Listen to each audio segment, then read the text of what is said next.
నమస్కారం అండి. సినిమా 2 రోజుల్లోనే రిలీజు. చాలా టెన్షన్‌గా ఉంది, నెర్వస్‌గా ఉంది. ఇక్కడికి వచ్చిన మంత్రి గారికి, దుర్గేష్ గారికి, ఎంపీ చిన్ని గారికి థ్యాంక్ యూ సార్. మీ సపోర్ట్‌తో చాలా గ్రాండ్‌గా జరుగుతుంది function. Thank you sir. Thank you so much. నా చేతులు, కాళ్ళు వణుకుతున్నాయి నిజంగా చెప్తున్నా. మాట్లాడేసిందంతా పెద్దోళ్ళు మాట్లాడేశారు. కానీ చెప్తా. 5 సంవత్సరాల తర్వాత, ఉప్పెన తర్వాత 5 సంవత్సరాల తర్వాత మళ్ళీ ఇంకో సినిమా చేశాను నేను. ఉప్పెనకి నేషనల్ అవార్డు వచ్చింది. చాలా డబ్బులు వచ్చాయి ప్రొడ్యూసర్ గారికి, నాకు కూడా. ఇన్ని సంవత్సరాల టైం ఎందుకు తీసుకున్నారా అంటే అది ఓన్లీ పెద్ద సినిమా కోసం తీసుకున్నా.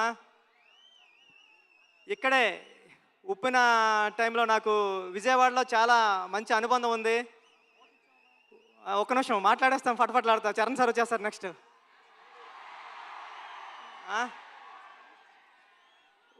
ఉప్పెన నేను ఇక్కడే నాగార్జున యూనివర్సిటీ దగ్గర సైకిల్ తొక్కుంటా రాసుకున్నాను స్టోరీ.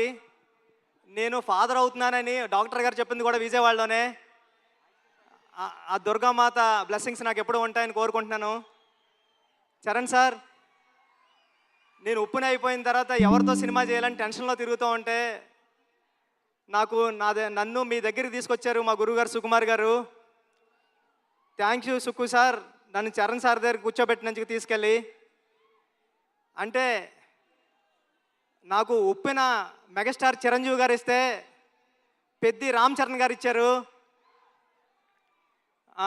నేను చరణ్ సార్కి స్టోరీ చెప్పాను, దేవుణ్ణి మొక్కుని వెళ్ళాను. ఒక్క కరెక్షన్ కూడా చెప్పకుండా, స్వామి దత్తాత్రేయ స్వామి ఇది ఓకే చేస్తే నీకు రుణపడిపోతానని. చరణ్ సార్ ఒక్క కరెక్షన్ కూడా చెప్పలేదు. పెద్ది అంటే ఒక కమర్షియల్ ఫిల్మ్లా కనిపిస్తుంది మీకు, కానీ ఇది కమర్షియల్ ఫిల్మ్ కాదు.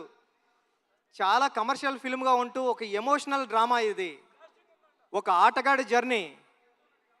అంటే ఆట అంటే ఇన్నాళ్ళు ఆట అంటే ఆగతాయితనంగా ఉంటుంది, కానీ ఆట ఏం తీసుకొస్తుంది ఒక మనిషికి?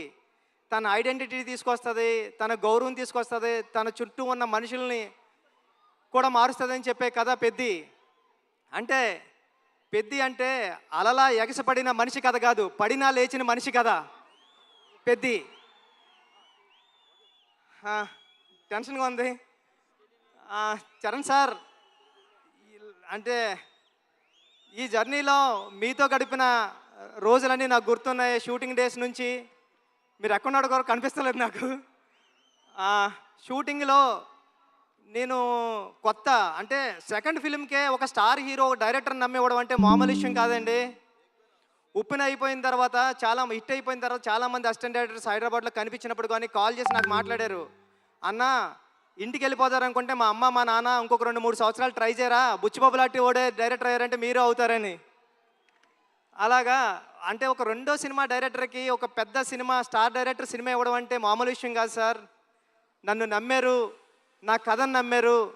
అంటే ఒక నిజాయితీగా ఒక కథ రాస్తే, పెద్ద కథ ఒక దర్శకుడు రాస్తే, ఒక నిజాయితీ గల హీరో ఆ కథను నమ్మి చేస్తే ఏంటి అన్నది పెద్ద తెలుస్తుందండి. పెద్ద నేను రోజు చూస్తున్నా. ఇప్పటికి నేను 50 టైమ్స్ నుండి 100 టైమ్స్ చూసా. పెద్ద చూసిన ప్రతిసారి సెకండ్ హాఫ్లో లాస్ట్ 40-50 నిమిషాలు నేను ఎమోషనల్ అయిపోతా.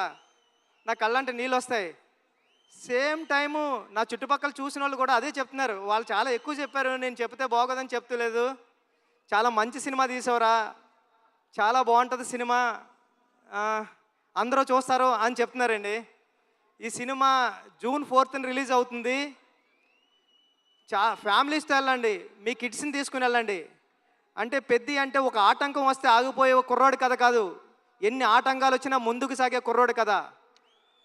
నేను 9th క్లాస్లో ఉన్నప్పుడు చదువుకున్నా, పట్టుదల ఉంటే సాధించలేనిది లేదని. 10th క్లాస్ నాన్ డీటెయిల్లో ఉండేది. అలాగ పట్టుదల ఉంటే ఏమి సాధించవచ్చు అంటే చాలా ఇన్స్పిరేషనల్ స్టోరీ పెద్ద జర్నీ. పెద్దిగాడికి విజయం చాలా ఈజీగా దక్కలేదు, చాలా స్ట్రగుల్తోనే విజయం సాధించాడు పెద్దిగాడు. కానీ ఆ సాధించిన విజయం ఎలా ఉంటుంది అన్నది రేపు పెద్ద థియేటర్లో చూద్దరు. కానీ థ్యాంక్ యూ చరణ్ సార్, నన్ను నమ్మినందుకు, నాకు ఈ సినిమా ఇచ్చినందుకు. మిమ్మల్ని లైఫ్లో ఎప్పటికీ మర్చిపోను, మీకు రుణపడి ఉంటా సార్ ఎప్పటికీ. Thank you sir, thank you. Janhvi madam, thank you.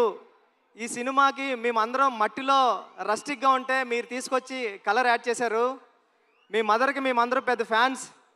Me performance ఎలా ఉంటుందంటే ఒక్కొక్క సీన్లోని ఒక మగరాయిల్లాగా ఉంటుంది, ఒక హీరోయిజం ఉంటుంది మీ పర్ఫార్మెన్స్లో. ఈ సినిమాలో చాలా మంచిగా యాక్ట్ చేశారు.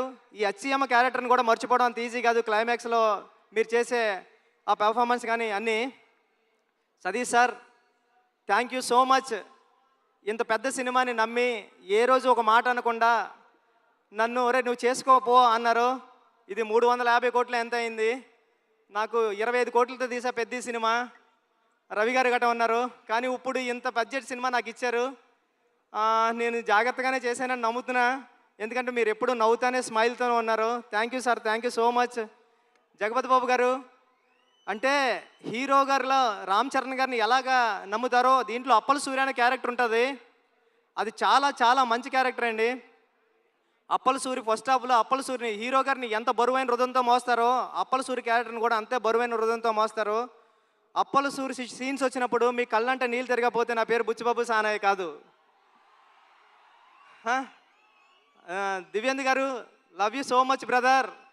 మీ మిర్జాపూర్ సినిమాకి నేను పెద్ద ఫ్యాన్, మీరు రైల్వే మ్యాన్ కానీ అని. Thank you so much sir. మీరు దీంట్లో పెద్దలో పార్ట్ అయినందుకు, ఆన్ బోర్డ్ అయినందుకు thank you so much sir. మీరు చాలా super actor. Love you sir. రండి సార్.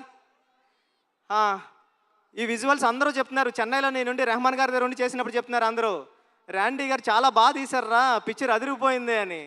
Thank you sir. నేను రాసుకున్న 10 అక్షరానికి ప్రాణం పోశారు. చరణ్ సార్ పర్ఫార్మెన్స్ అంతే నెక్స్ట్ లెవెల్లో చూపించారు. మీరు పెట్టే బ్లాగులు ఎంత బాగున్నాయంటే అది రేపు పొద్దున్న సినిమాలో ఆడియన్స్ అందరూ విట్నెస్ చేయాలని కోరుకుంటున్నా సార్. సార్ అవినాష్ కోలా గారు, థ్యాంక్ యూ. చాలా సెట్లు వేశారు, ఒక 20 సెట్లు వేశారు. వేసి చాలా మంచిగా న్యాచురల్గా తీశారు అవినాష్ కోలా గారు. ఆర్ట్ డైరెక్టర్ అవినాష్ కోలా గారికి థ్యాంక్ యూ. ఏకాంబరం గారు, కాస్ట్యూమ్ డిజైనర్ ఏకాంబరం గారికి చాలా న్యాచురల్గా తీసుకొచ్చారు, ఆయనకి thank you. AR Rahman sir, మీ చికిరి రై రై రారా హలో హలో అన్ని పాటలు హిట్. బ్యాక్గ్రౌండ్ స్కోర్ మీరు కొట్టినప్పుడు చాలా స్టైలిష్గా చాలా మాస్గా ఉంది. Love you sir. ఈ సినిమాకి మీరు మ్యూజిక్ డైరెక్టర్గా చేయడం అన్నది నా చిరకాల వాంఛ కోరిక, అది తీర్చారు. Thank you sir. Thank you so much. Charan sir, మళ్ళీ once again love you sir. మీరు లేకపోతే బుచ్చిబాబు లేడంతే. పెద్ద మీరు నాకు ఇచ్చారు. లైఫ్లో ఎప్పటికంటే నేను మాట్లాడలేకపోతున్నాను, నా చేతులు తిమ్మిరెక్కుతున్నాయి సార్. అంటే నర్వస్గా ఉంది. జూన్ 4th ఈ సినిమా వస్తుంది. మీ ఫ్యామిలీతో వెళ్ళండి, మీ కిడ్స్ని తీసుకెళ్ళండి, చాలా బాగుంటుంది. చాలా ఎమోషనల్ అవుతారు, చాలా ప్రేమిస్తారు. పెద్దిని ప్రేమిస్తారు, పెద్దిని లవ్ చేస్తారు, పెద్దితో ఆడతారు, పెద్దితో పాడతారు. పెద్ది మీ ఇంటికి వస్తాడు, ఒరే భలే చేశాడు రా చరణ్ గారు అని చెప్పుకుంటారు. ఒక సెకండ్ హాఫ్లో 4-5 సీన్లు ఉంటాయండి. చరణ్ సార్ పర్ఫార్మెన్స్ ఎలా ఉంటుందంటే మీ కళ్ళంటే నీళ్ళు రాకుండా ఉండవు. Charan sir thank you sir. June 4th థియేటర్స్లో కలుద్దాం, ఎమోషన్ అవుదాం. Thank you sir. Thank you so much. Thank you sir. Thank you.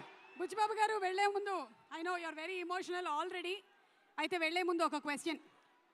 10 సంవత్సరాల తర్వాత ఈ సినిమా గురించి జనాలు మాట్లాడుకునేటప్పుడు ఏం చెప్తే బాగుంటుంది అని మీరు అనుకుంటున్నారు? ఎలా చెప్పుకుంటారు? 10 సంవత్సరాల తర్వాత ఈ సినిమా గురించి గుర్తించుకోవాలంటే రామ్ చరణ్ అంతే. చరణ్ గారు ఈ సినిమా కథ ఓకే చేయడం అంటే మామూలు ఇష్యూ కాదు. రేపు పొద్దున్న మీరు స్క్రీన్ మీద చూద్దరు కానీ ఇలాంటి కథ ఒక స్టార్ హీరో ఓకే చేస్తాడా అని. స్టార్ హీరో ఎందుకు ఓకే చేశారు? ఒక కథను నమ్మితే ఆయన కూడా ఒక కథ నమ్మి మీ అందరికీ ఒక మంచి కథ, మన రూటెడ్ కథ, మన విజయనగరంలో జరిగిన ఒక కుర్రోడి కథ చూపించడానికి వస్తున్నామండి. Thank you sir. Thank you madam. Thank you Suma గారు. Thank you so much. మీరు చాలా బ్యూటిఫుల్గా ఉన్నారు. Thank you sir. Thank you. లాస్ట్లో మాకు కూడా ఒక బిస్కెట్ వేసినందుకు.